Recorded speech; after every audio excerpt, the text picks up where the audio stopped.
Om Shanti, and welcome to this special conversation on the topic Worry Less, Live More. We have with us in the studio Brother Ken from Brazil. Brother Ken is an Australian who's been living in Brazil for a long period of time. He is a Raj Yogi who's been practicing Raj Yoga meditation for last 43 years. He's traveled worldwide. He's also been a business consultant and has written 15 books in different languages.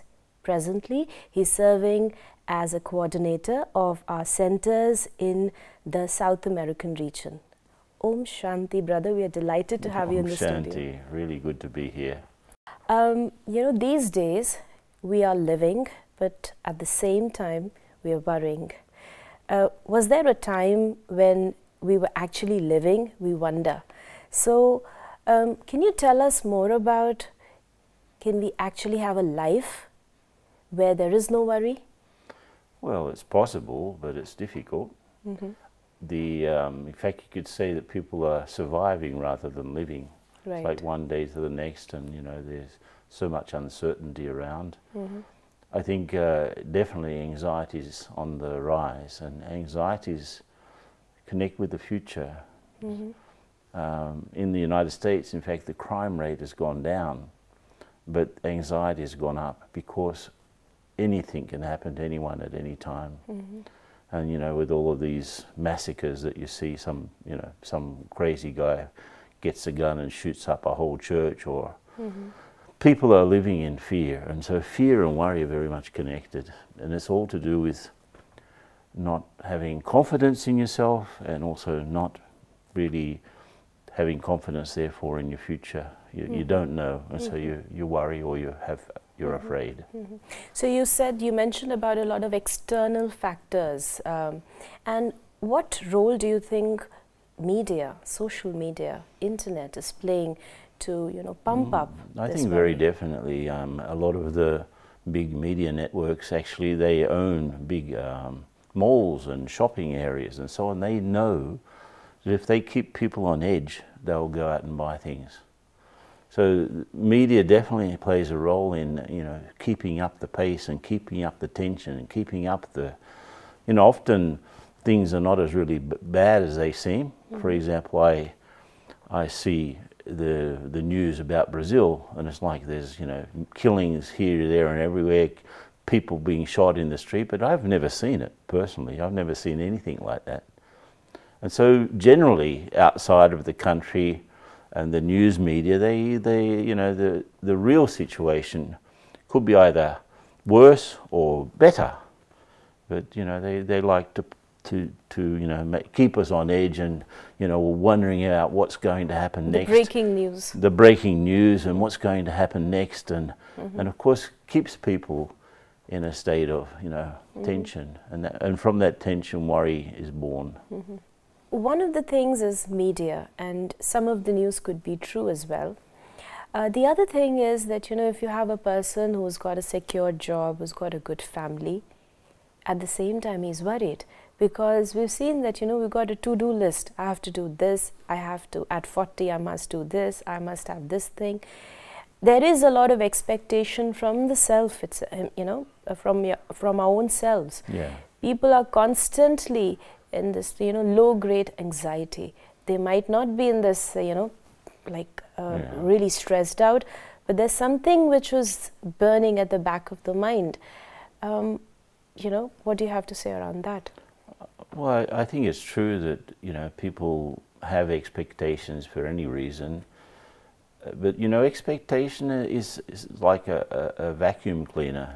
What comes in is not what you wanted. What's there. If there's any dust around, that will come in. Not what you want. You can't be selective if you've got a vacuum cleaner on. And it's the same.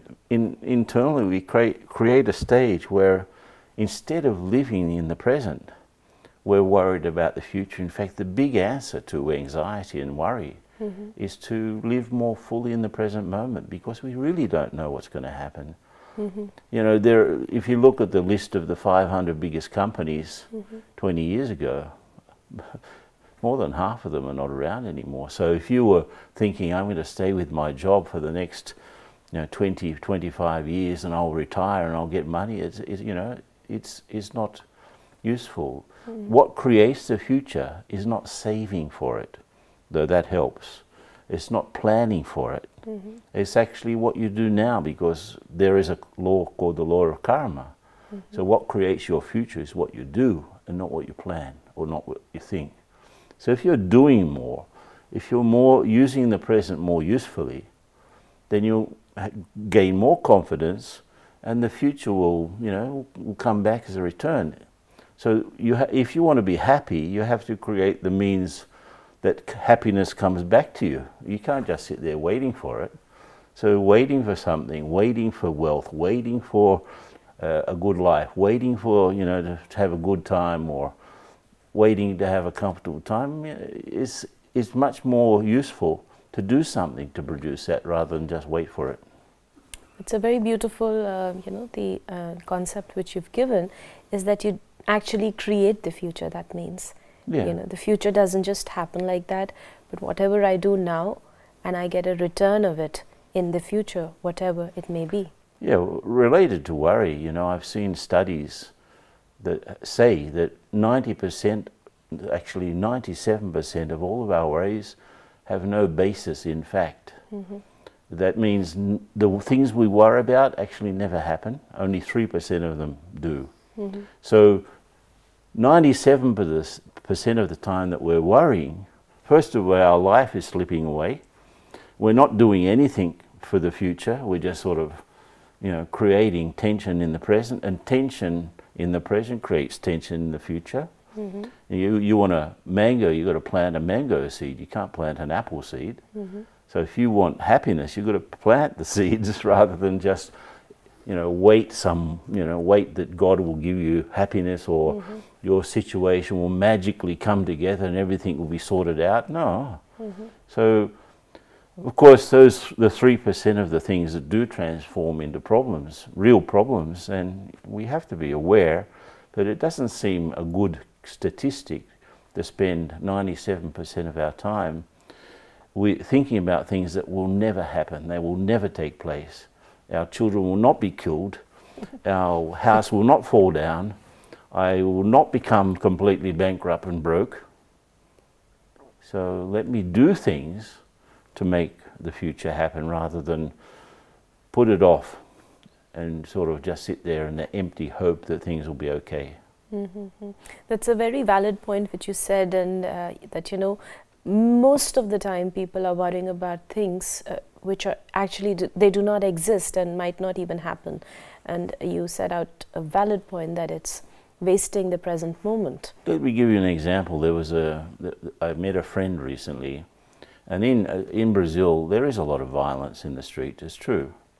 And after a certain time, there are certain areas of the town that you don't go walking around after dark. Anyway, he told the story. He was walking down the street, and there was another person walking down the other side.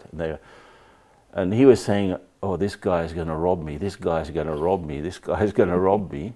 And later on, he stopped at a bakery to buy some bread and milk and stuff. And this guy was there, the one that he saw walking down, and he started to talk to him. And the other person was also thinking, so both of them were thinking the other one's going to rob them. But, it was just like complete, imagination. And sometimes this is the thing about not living.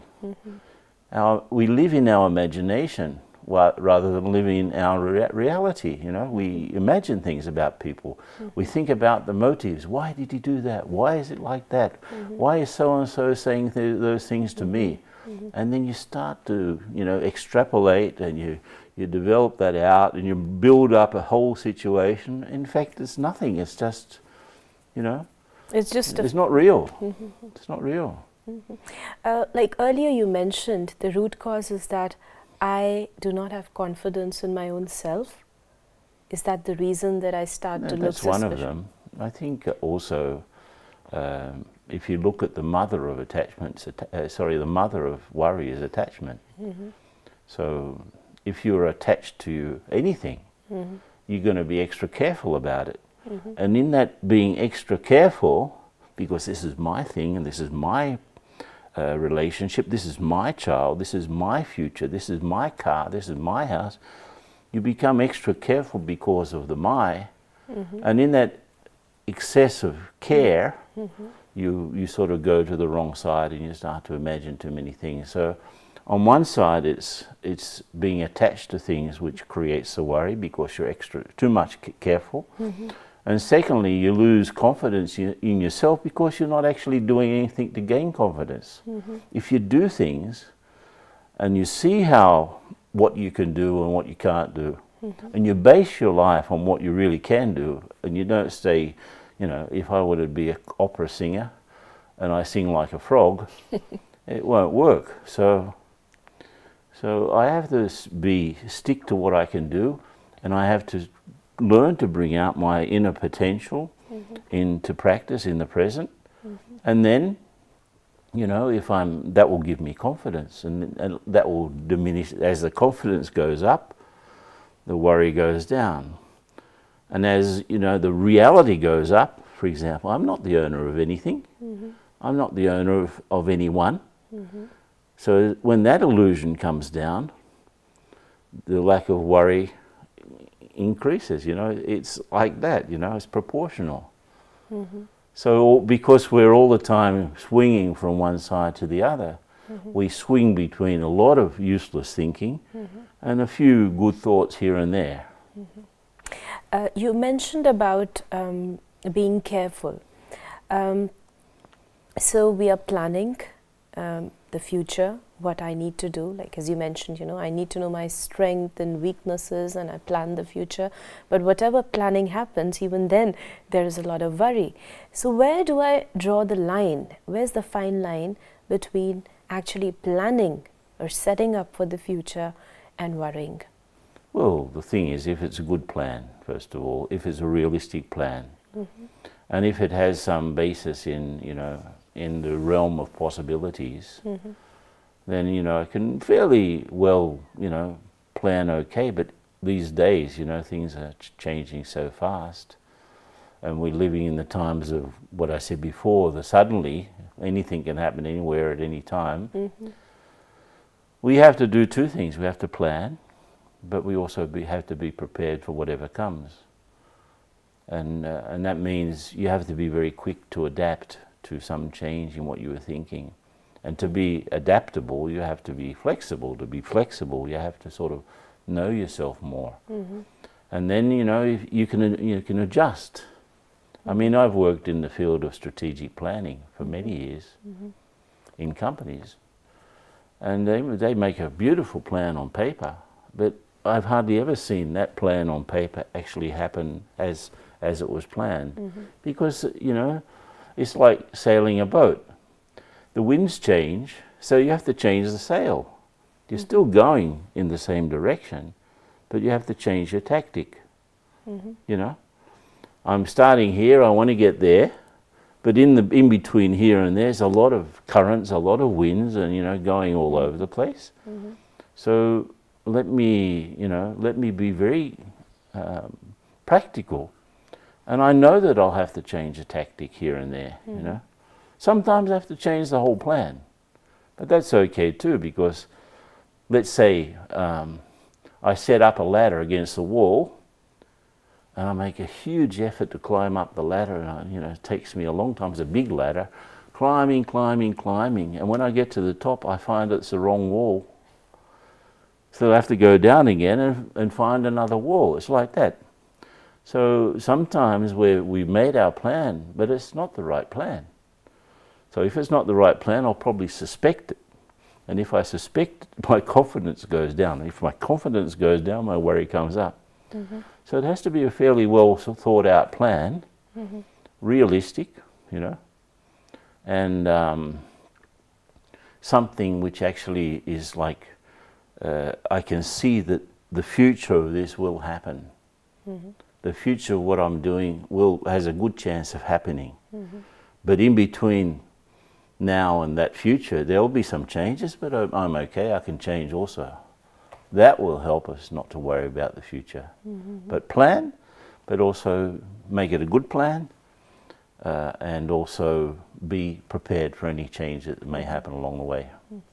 So a good plan is a plan where I am not over expecting things from myself, and I'm realistic about my own abilities and things that can happen, but at the same time I'm flexible to the changes which the situation brings or whatever happens. That's right. I mean, you can't guarantee other people's behavior. You can't guarantee how the events are. For example, let's say you've got a small company, and you, depending on the market, you've made a whole lot of investment to do something in a particular market, but the market changes. And many of small businesses, for example, if you look at the statistics, they start off with one person or two people, some idea, something they want to get into, they're good at. They make cakes, for example, want to sell cakes. But I would say that 70 or 80% of all micro size enterprises don't get through the first year. Because they've thought it out, but they haven't planned it out properly. They have an inspiration, but the inspiration has to have step one, step two. So there has to be always a plan B. So plan A, plan B, and plan C, which we don't know. Plan C sometimes too. Yeah. One of the things that some people say that when I worry, I tend to give my best. So worrying does have a positive side to it. You tend to push yourself, and you're working hard. Otherwise, there's no motivation to work. What do you have to say around that? I wouldn't call that worry, to tell the truth. I would call that the right level of tension. If you play a musical instrument with strings, if the strings are too loose, let's say a guitar or a sitar, if the strings are too loose and you play and it sounds terrible, right? And if you tighten up the strings too much, they snap. So there is a good level of tension, which keeps us motivated. Which, let's say I get promoted at work, I feel excited. And that sort of excitement is not worry. It's like, it's personal drive, I would say. If there's worry, you're going to have a problem after some time. Worry is unsustainable. But that sort of tension is okay. If you go past it, you snap. And if you don't have enough of it, you can't do anything. So there is a balance. And where you're sort of driving yourself, and you're inspired to do something. And there are things that we get so interested in doing that we forget to eat or sleep. I mean, I've had like that when I've been writing. You forget the time, you forget the meal time, you forget to even go to bed. And because you're such an inspiration, that sort of level of inspiration is really good. And it comes from understanding what you are good at, and what you want. It has to do with what you can do for the world as well. There seems to me that the sort of thing that you were talking about is ego-based. I'm worried because the ego is unsustainable. Actually, you can't keep up the appearances forever. And some time or the other, someone's going to pull your mask off. But if you have a real sense of what you are and what you can do, let's say, I know I'm a soul, and that gives me already a lot of confidence. I know that I can't be destroyed. Of course, the soul has no size, no weight, can't be cut in half, it can't be destroyed. So I am an eternal soul. Can you imagine that, the sort of confidence that gives you? And in meditation, you reinforce that all the time. And then you start to understand what it is that you can give to the world, and you start to do that. That sort of energy will always get a good return. And then you start to get the good returns, and you feel fairly confident. Why worry? We'd like to know more about that energy, but one of the things I would like to ask is that many times when a person is worried, something really tragic happens, then people tell that count your blessings, see what all you have. But at that state of mind, person is like, I can't see any blessing. Even if you got a lot of things, but the worries and the things which are tragic are more than that. What can I do in such a moment? It's true, some people are in situations where they're just surrounded by tragedy. It's very difficult to have gratitude At that time. At that time. But even in that way, if you have a decent relationship with God, at least that's not a tragic relationship. That shouldn't be a tragic relationship. So if everything else is going on wrong, at least you've got that connection to count on. And I find that very useful. It doesn't matter what's going on around me, I can stay stable because of that. And it's the only thing which is truly mine. People come and go, things come and go, objects come and go, but the thing that's truly mine is my connection with God, and no one can take that away from me. Can you give an example from your own life? Was there a time that you were really worried and God came to your rescue, or was there a time wherein you got that inspiration? To be quite honest, I can't remember. Really, I'm not a worrying type. So I can't really remember ever being worried. Worried, sitting around and chewing my fingernails and, sweating things out. But, I mean, I've been in difficult situations, but, this inner confidence has helped me. This inner relationship has helped me. Because I've been practicing meditation for over 40 years, so I can't really remember what I was like before that. Exactly. I remember maybe at school I was worried about the exams, but even that, I didn't study much, it seemed to be, I could pass anyway, so I didn't really worry about studying even. That's very good. So you shared some wonderful, secrets of not worrying. One of the things that I understand is that I need to know myself as I am, to have a service motive, like, not the ego-based living, because if there is attachment, if there's ego, then whatever I may have, it could be, I may own the world, but I will still be worried that I might lose it the next moment.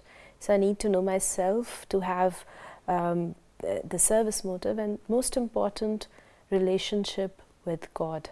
Right.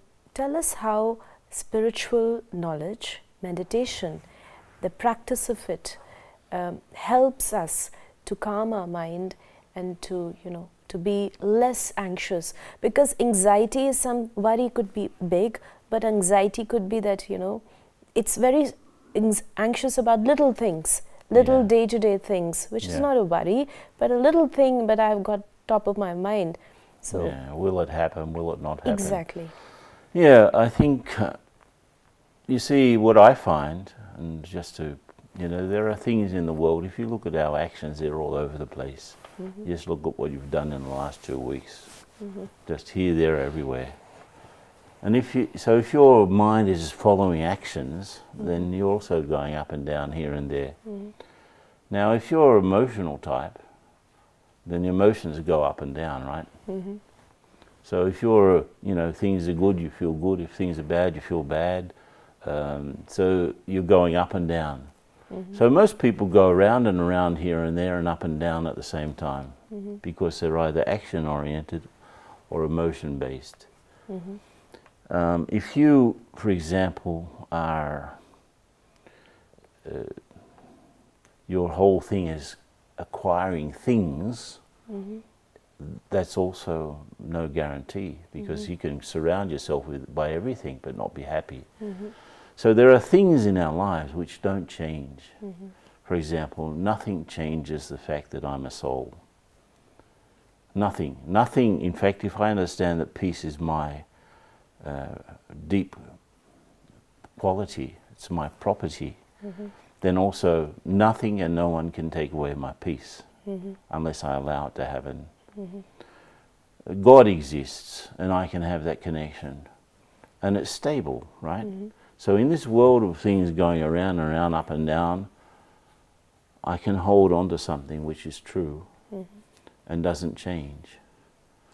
And that connection, soul, God, first of all, my conscious thinking connecting with my deeper self, and that deeper self connecting with God, that is an axle around which everything can change and turn, but it's stable.